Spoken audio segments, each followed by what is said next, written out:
बड़सर के विधायक इंद्रदत्त लखनपाल ने सुख सरकार पर जमकर निशाना साधा है। उन्होंने कहा कि सरकारी कार्यालयों को बंद करने में सुख सरकार को खुशी मिलती है।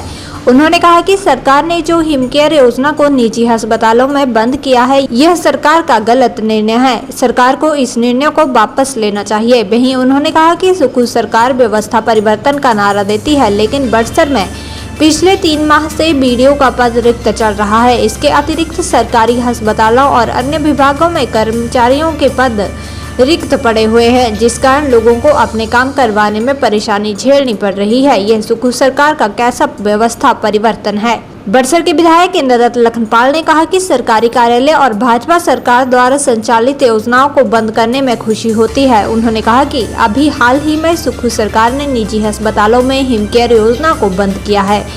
यह सरकार का गलत निर्णय है। इस निर्णय पर सरकार को विचार करना चाहिए। वहीं उन्होंने कहा कि सरकारी अस्पतालों में उस तरह की सुविधा अभी तक मौजूद नहीं है कि व्यक्ति अपना इलाज करवा सके। उन्होंने कहा कि मुख्यमंत्री के बयान पर सवालिया निशान खड़े किए हैं। हिमकेयर और आयुष्मान में कोई धांधली हुई है तो सरकारी एजेंसियां क्या कर रही थी। योजनाओं को बंद करना सरकार का गलत निर्णय है। उन्होंने सरकार से मांग की है कि जल्द से जल्द हिमकेयर योजना को बहाल किया जाए। वहीं बड़सर के विधायक इंद्रदत्त लखनपाल ने कहा कि मुख्यमंत्री ठाकुर सुखविंदर सिंह सुख व्यवस्था परिवर्तन का नारा देती है, लेकिन बड़सर में व्यवस्था परिवर्तन ऐसा देखने को मिल रहा है कि सरकारी कार्यालय में कई अधिकारियों और कर्मचारियों के पद रिक्त चले हुए हैं, लेकिन सरकार इन पदों पर कर्मचारियों और अधिकारियों की तैनाती करने में असफल सिद्ध हुई है। यह कैसा सुख सरकार का व्यवस्था परिवर्तन है।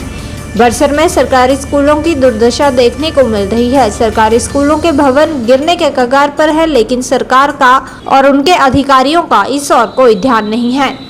देखिए, ये जो वर्तमान में जो आदरणीय सुखविंदर सिंह ठाकुर जी के नेतृत्व में जो सरकार चल रही है, ये सभी कार्यालयों को बंद करने में बहुत जो है खुशी इनको महसूस होती है, और जनता चाहे परेशान होती रहे, उससे उनको कोई लेना देना नहीं। मैं तो इतना कहना चाहूँगा कि हिमकेयर जैसी एक अभूतपूर्व जो योजना जयराम सरकार जी के समय में जयराम जी ने चलाई थी, इसको दोबारा से निजी हॉस्पिटल्स में भी बहाल करना चाहिए। क्योंकि हमारा जो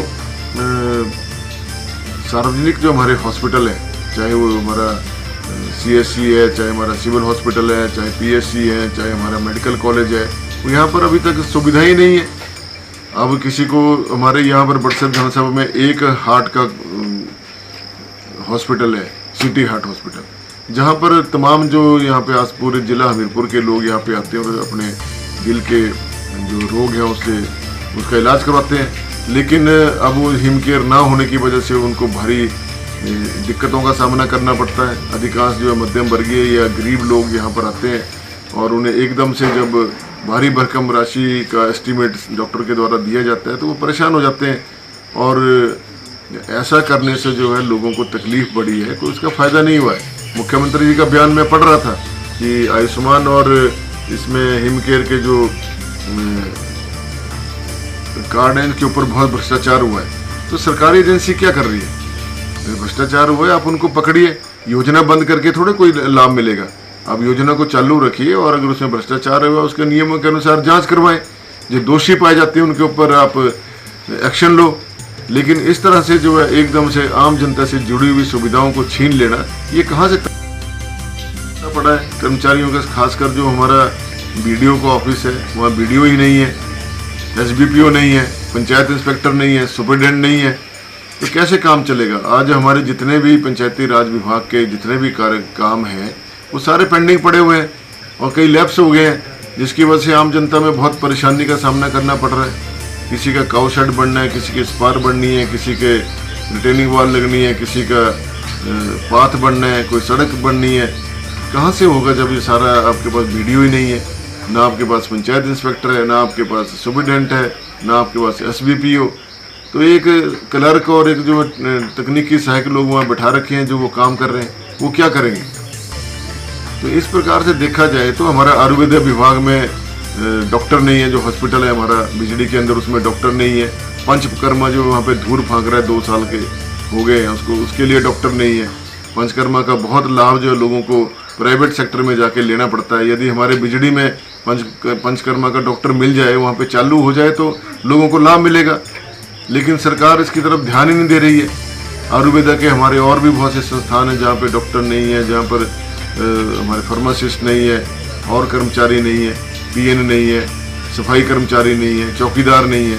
तो सरकार आखिर जा किस दिशा में रही है, कोई पता नहीं लग रहा है। ऐसे स्कूलों की हालत है। अब कल ही में 1-2 स्कूलों में जाने का मौका मिला, प्राइमरी स्कूलों में उनकी हालत दयनीय है।